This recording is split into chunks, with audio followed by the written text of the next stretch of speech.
విజయశ్రీ గారు నమస్కారం అండి. నమస్కారం దిలక్ష్మి గారు. విజయశ్రీ గారు, శ్రీ లలిత అష్టోత్తర శతనామావళిలో మనము 62 నామాలు పూర్తి చేసుకున్నాం. 63వ నామంలోని విశేషం తెలియజేస్తారా? 63వ నామం కూడా అమ్మవారు తన యొక్క ఉనికిని, అంటే ఇంత మునుపు నామంలో అందరినీ సమానంగా చూస్తుంది అని చెప్పిన నామానికి కొంచెం అన్వయిస్తూనే సమస్త హృదయాంభోజ నిలయాయై నమో నమః.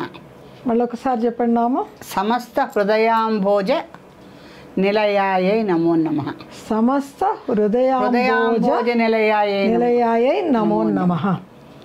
అంటే అందరి హృదయాల్లో అమ్మవారు నిలయంగా ఉంటుంది. ఆవిడ నిలయం అందరి హృదయం. అందరి నిలయం అంటే నివాసమే కదా, నివాసం. ఆవిడ అందరి హృదయాల్లో ఉంటుందట. ఇంత అద్భుతమైన విషయం తెలుసుకోలేక దేవుడిని వెతుకుతూ ఉంటాం. ఆవిడ తీరా చూస్తే మన హృదయంలోనే ఉంది. అంటే చంకలో పిల్లాన్ని పెట్టుకుని ఊరంతా వెతికినట్టు సమస్త హృదయాంభోజ నిలయాయే నమో నమః అన్న నామం చూస్తే ఆవిడ అందరి హృదయాల్లోనూ ఉంది. అంటే పిపీలికాది బ్రహ్మ పర్యంతం. ఎందుకని అట్లా చెప్తున్నారు? లలితా సహస్రం అంటే వీటన్నిటికీ ఒక డిక్షనరీ లాంటిది. ఎందుకంటే ఆ బ్రహ్మ కీట జనని అని ఒక నామం ఉంది. అది చదివితే ఈ నామం అర్థం కాకపోవడానికి ఏముంది? అంతే కదా. కీటకం దగ్గర నుంచి బ్రహ్మ వరకు ఆవిడే జనని అయినప్పుడు ఇంకా అందరి హృదయాల్లో ఆవిడ ఉండకేమవుతుంది? అంటే మనుషుల హృదయంలోనే కాదు, చీమకి కూడా ఒక హృదయం ఉంటుంది, దోమకు కూడా పాపం హృదయం ఉంటుంది, పిల్లికి ఉంటుంది, కుక్కకి ఉంటుంది. కానీ జీవరాశులన్నిటికీ హృదయం ఉంది. సమస్త హృదయాంభోజ నిలయాయే నమో నమః. కాకపోతే ఎక్కడ ఏంటి ఒక చిన్న మెలిక పెట్టారు నామంలో. ఇప్పుడు సమస్త హృదయ నిలయాయ నమః అంటే ఇప్పుడు మనం చెప్పుకునే నామం 100కి 100 పాళ్ళు సరిపోతుంది. అందరి హృదయాల్లో అమ్మవారు ఉంటుంది, బాగుంది. కానీ హృదయ అంభోజ నిలయాయ నమః అంటున్నారు. అంబోజ అక్కడే మెలిక ఉంది. అంభోజం అంటే తామరపు. సమస్త హృదయాంభోజ నిలయాయ నమో నమః అంటే అందరి హృదయ పద్మాల్లో ఉంటుంది, హృదయంలో ఉండదు, హృదయ పద్మాల్లో ఉంటుంది. నీ హృదయం పద్మంలాగా ఉంటే అమ్మవారు పద్మంలో వచ్చి కూర్చుంటుంది. అది మెలిక. ఎంత అద్భుతమైన మెలికండి. నీ హృదయం పద్మంలా పెట్టుకో, తెల్లగా స్వచ్ఛంగా అందంగా. కింద బురదున్నా పైన చక్కగా అంటకుండా ఉండు. నీరు పట్టించుకోకు, బురద పట్టించుకోకు. హృదయాన్ని నీ హృదయ పీఠాన్ని పద్మంలా తెల్లగా శుభ్రంగా పెట్టుకో. కింద బురద ఉండని, నీరుండని, చేపలు తిరగని, పాములు తిరగని నీకు అనవసరం. అలాంటి హృదయాల్లో ఆవిడ వచ్చి ఉంటుంది. అందుకని సమస్త హృదయాంభోజ నిలయాయే నమో నమః. అందరికి హృదయాలు ఇచ్చేసింది, జనులకి జీవరాశులకి అందరికీ ఇచ్చింది హృదయం. కానీ హృదయాంభోజ, ఆ హృదయాన్ని అంబుజంలాగా పెట్టుకో. మంచి తామర పువ్వులే పెట్టుకుని సంసార లంపటాలు అంటనటువంటి బురదలని, అంటే సంసార లంపటాల్లాగా ఉన్నటువంటి బురదని, నీటిని నీకు అంటనివ్వకుండా నీ హృదయాన్ని నువ్వు పద్మంలాగా శుభ్రంగా పెట్టుకుంటే నిలయ ఆవిడొచ్చి అక్కడ కూర్చుంటుంది. అంతేగాని నువ్వు బురదని నీళ్ళని పట్టించుకుంటూ నేను సంసారంలో దిగిపోయాను, నేనేం చేయగలను అని నిరాశ నిస్పృహల్లో ఉంటే ఆవిడ కూర్చోదు. ఆవిడ ఎక్కడొచ్చి కూర్చుంటుంది? హృదయ అంబోజ నిలయాయ నమః. ఎంత అద్భుతమైన వర్ణన ఉన్నది. అమ్మ ఉన్నది కాదు, మనం మాట్లాడుకుంటున్నాం. అంటే నేను ఉంటాను, కానీ ఎలా ఉంటాను అంటే ఇప్పుడు ఇంత పెద్ద ప్రపంచం ఉంది. ఇంత మాయా ప్రపంచాన్ని సృష్టి సత్వరజస్తమో గుణాలతో నిర్మించారు బ్రహ్మ.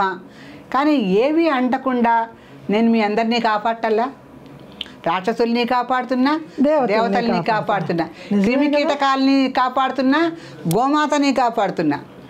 అలాగే మీరు కూడా మీ హృదయాల్లో నేను ఉండాలంటే మీ హృదయాలని ఒక తామరపు ఏమాత్రం నీరు దాని మీద పడినా కింద పడిపోతుంది, అంటదు. తామరాకు మీద నీటి బిందు, తామరాకు మీద నీటి బిట్టులాగా జారి పడిపోతుంది. అలాగే బురదలో ఉన్నా కూడా పైకి స్వచ్ఛంగా ఉంటుంది తామరపు, కింద బురద ఉన్నా. ఆ రకమైనటువంటి గుణాలతో మీ హృదయాన్ని కూడా మీరు పెట్టుకుంటే నేను వచ్చి మీ హృదయ పద్మాల్లో కూర్చుంటాను. ఎందుకంటే హృదయం పద్మాకారంలో ఉంటుంది, అమ్మవారు పద్మాసనస్థ. హృదయాకారంలో ఉన్నటువంటి పద్మంలో అమ్మవారు పద్మాసనస్థగా వచ్చి కూర్చుంటే మనిషి జీవితానికి అంతకన్నా కావాల్సిందే ఉందండి. అంత అద్భుతమైన నామం ఇది. సమస్త హృదయాంభోజ నిలయాయే నమో నమః. సో ఆ రకంగా అమ్మవారు వచ్చి అందరి దగ్గర కూడా కూర్చొని ఉంటుంది అనేది ప్రధానమైనటువంటి అర్థం దీనికి. ప్రతి దేవత కూడా అంటే ఇప్పుడు మనం మన హృదయాన్ని పద్మంలాగా పెట్టుకోవాలని చెప్తున్నాం. కానీ ఏదో ఇప్పుడు మనం ఛానల్ ద్వారా చెప్తున్నాం, కొంతమంది వింటారు. కానీ ఎక్కడికి వెళ్ళినా దేవతా విగ్రహాలను చూస్తే వాళ్ళ చేతుల్లో ఒక తామర పువ్వు ఉంటుంది. అవునండి. మనం అజంతా ఎల్లోరా విగ్రహాల దగ్గర నుంచి బౌద్ధులు కూడా చాలా మటుకు ఒక తామర పువ్వు పట్టుకుని ఉంటారు. మన భారతీయ సంస్కృతి సరే పద్మానికి భారతీయ సంస్కృతికి ఒక గాఢమైన అనుబంధం ఉందండి. ఎక్కడ చూసినా ఆ పద్మంలో సరస్వతీదేవి పద్మంలోనే కూర్చుంటుంది, లక్ష్మీదేవి పద్మంలోనే కూర్చుంటుంది, శ్రీమాత పద్మంలోనే కూర్చుంటుంది. ఎవరైనా కూడా పద్మాసనస్థ అలా. ఇంకొకటి వీళ్ళకి నామంలోనే ఉంది, పైగా వీళ్ళకి పద్మంతో పాదాలు, చేతులు, కళ్ళు, ముఖము, హృదయము అన్నీ పద్మంతో పోలుస్తారు. ఎందుకని? పద్మానికి ఉన్నటువంటి స్వచ్ఛత ఈ అవయవాల్లో కూడా అన్నిట్లలో ఉండాలని చెప్పేసి. ఎందుకని? ప్రతి చోట మనం బురద అనేటువంటి ఒక పంకిలంలో ఇరుక్కుంటూనే ఉంటాం ఎక్కడున్నా కూడా. మన కళ్ళు సరి అయినటువంటి దృశ్యాలు చూడాలని లేదు, మన చేతులు సరైనటువంటి విషయాలనే పట్టుకోవాలని లేదు. వినాలంటే శ్రవణం కానీ చలనం కానీ ఏదైనా కూడా ఒక కాలుష్యం ఉన్న చోట మనం ఉంటూ ఉంటాం.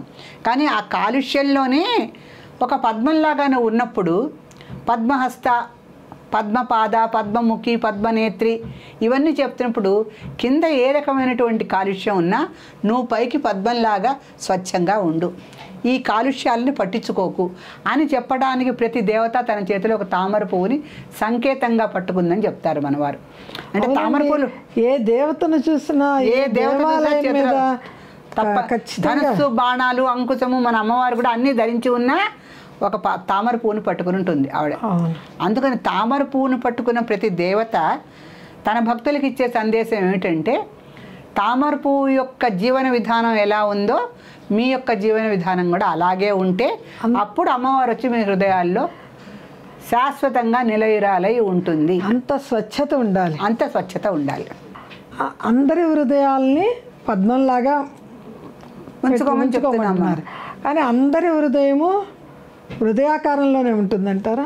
అందరి హృదయము హృదయాకారం అంటే పద్మాకారంలో ఉండటం అంటే, హృదయం అయితే అన్ని జీవకోట్లకి, జీవకోటి రాశికి అంతా కూడా హృదయం ఇచ్చింది. కానీ మేధస్సు మాత్రం మనిషికే ఇచ్చింది. మేధస్సు మాత్రం మనిషికే ఇచ్చింది. విచక్షణ, విజ్ఞానము, ఆ మేధాశక్తి అంతా మనిషికే ఇచ్చింది. కనుక మనిషి యొక్క హృదయాకారం మాత్రం ఒక తామర పువ్వు కిందకి అధోముఖంగా ఉంటే ఎలా ఉంటుందో అలా ఉంటుందని చెప్తారు. సో తామర పువ్వు కిందకి వాలి ఉంటే ఎలా ఉంటుందో మన హృదయం అలా ఉంటుంది అని చెప్పడం వలన మనిషి యొక్క హృదయము పద్మానితో పోల్చడం అయింది. అందుకనే సమస్త హృదయాంభోజ నిలయాయన మహానం అంటే అందరి యొక్క హృదయ అంభోజాల్లో ఉంటుంది. అంటే అందరి హృదయాల్లో అంభోజం యొక్క లక్షణాలు ఉండొచ్చు, కానీ అంభోజం యొక్క స్వరూపం ఉందే అది మాత్రం మనిషికి మాత్రమే ఉంటుంది, ఒక మనిషికి మాత్రమే ఉంటుంది. అందుకనే మానవ జన్మ గొప్పదంట. మరి 84 లక్షల జీవరాశుల్లో చివరి ఉత్తమోత్తమ జన్మ మానవ జన్మ. వాళ్ళ హృదయంలో అంభోజాకారంలో ఉన్నటువంటి హృదయం ఉంటుంది. కనుక అంభోజ నిలయైనటువంటి శ్రీమాత ఈ అంభోజ హృదయులైనటువంటి వాళ్ళ స్థానంలో తప్పనిసరిగా శాశ్వత నిలయంగా ఆవిడ ఉంటుందని మనం మనసా వాచా కర్మణ ఆవిడని నమ్ముకొని చెప్పుకోవచ్చు. శ్రీమాత్రే నమః.